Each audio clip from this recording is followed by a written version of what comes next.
Байқасаңыз, орыстар айтады, зайди в окружение миллионеров, и ты станешь третьим миллионером. А дәулетті адамдарда әр күніне бір мақсат, әр аптаға бір мақсат, әр айға бір мақсат, әр жылға бірнеше мақсат. Олар әрекет жасайды. Қаншама қорқса да қорқпайтын адам жоқ. Мен де қорқам. Филиалдарды ашам деп 48 сағат ұйықтамағам. Қорқтым, это нормально. Но бірақ қорқынышты жеңіп, әрекет жасайды олар. Әрекет жасағанда қателесуден қорқпайды. Себебі қателікті олар тәжірибе ретінде қабылдайды. Бұл менің алған тәжірибем, егер де ақшасынан айырылса, бұл менің өмірлік сабағыма төленген құным деп қабылдайды.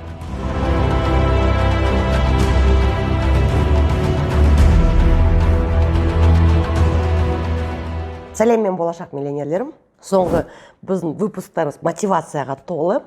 Бұл выпусктың тақырыбын дәулетті адамдардың бойындағы қасиеттер қандай деген сұраққа жауап береді. Жауап берсем дұрыс болады деп шештім.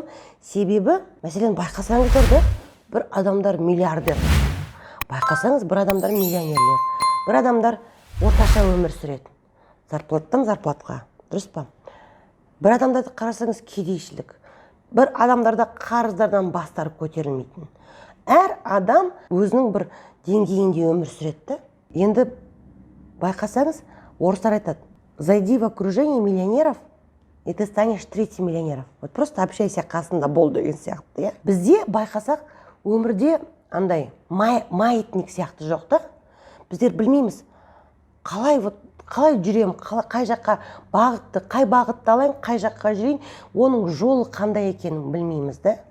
Мәселен, мен өз-өзімен көп жұмыс жасаймын, көп оқимын, Москваға да барам, шетелге де барам, әртүрлі сабақтарға барам, и дәулетті адамдармен араласатын болдым.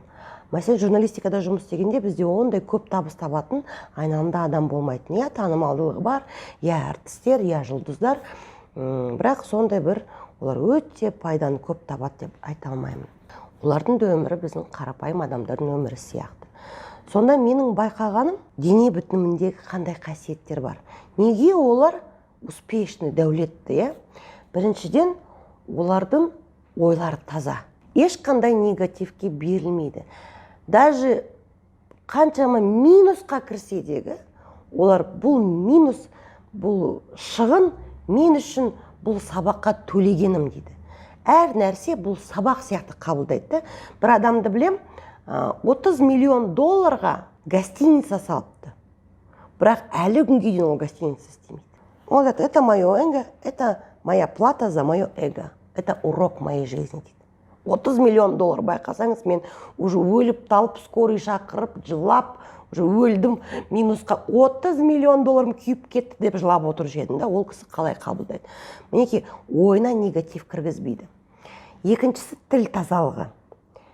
Олар сөйлегенде біз мәселен көп андай жақсыға жормаймыз. Ой, міндетті түрде бұл жерден минусқа кіресін, қолдан келмейді, ананы, ой, бұлай, мынаны, ой деген сияқты бізде жетіп жатыр. Біріншіден. Екіншіден, олардың тілінен, аузынан ешқандай бір балаға сөз шықпайды. Біздер енді қайсыңыз балаға сөз айтпайды? Комментарийге жазыңызшы. Тіл тазалығы. Адамның тілі әрқашанда таза болу керек. Біреуді жамандап, біреудің өмірін қарап, оны былай жасауың керек еді, сен сөйтуің керек еді деп үйретпей, лучше үндемеген дұрыс. Әр адам тек қана өз өмірін дұрыстау керек. Үшіншісі, оларда әрине міндетті түрде мақсат болады. Мақсат. Мақсаттар айқын.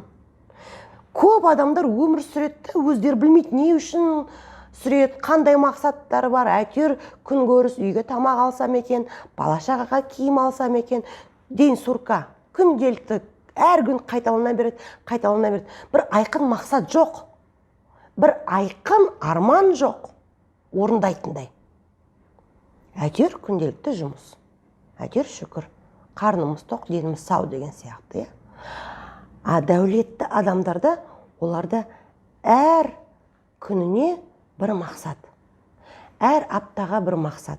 Әр айға бір мақсат. Әр жылға бірнеше мақсат. Ол үшіншісі. Төртіншісі, олар әрекет жасайды.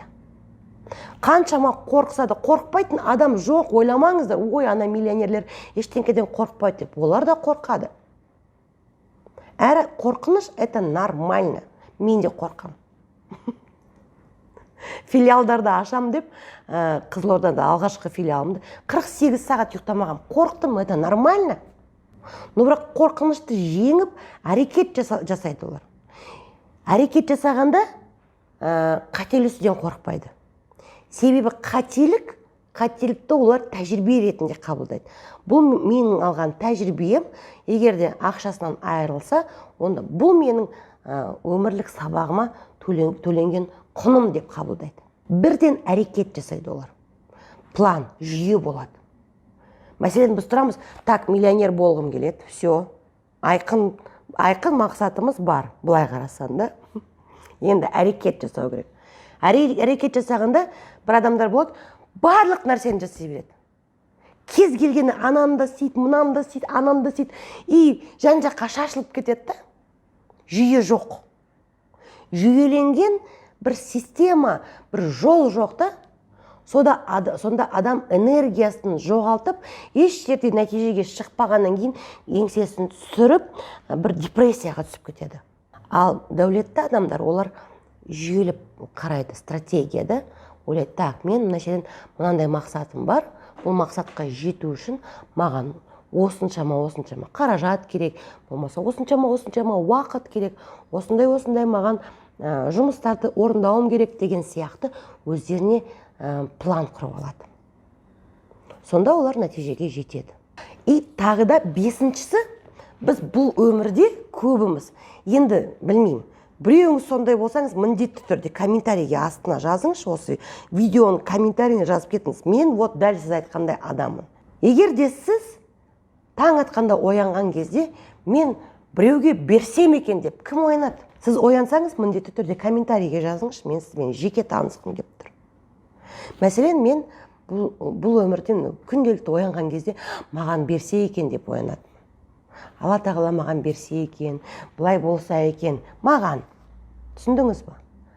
Ал мен берсем екен, энергиямды берсем екен, көңілімді бөлсем екен, әртүрлі нәрсеге бұны келтіруге болады, тек қана ақшаға ғана емес. Берсем екен деген бізде ондай адам жоқ. Мен әзірше өз-өзімен жұмыс жасап жатырмын.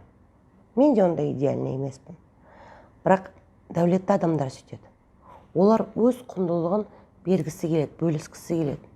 Еш қайсы бір қаншама мен дәулетті адамдарды көрдім, олар тәжірибесімен бөліскісі келеді. Олардың ойлау қабілеті мүлдем басқа. Мінекей, дәулетті адамдардың менің байқағаным. Мүмкін тағы да бұған тағы да қосатын шығармын уақыт өте келе. Бірақ қазіргі таңда байқағаным осы. Әр қайсымыз өзгерейік. Біреудің өмірін емес, өзіміздің өмірімізді реттейік, өзіміз дамиық. Әрекетке берекет.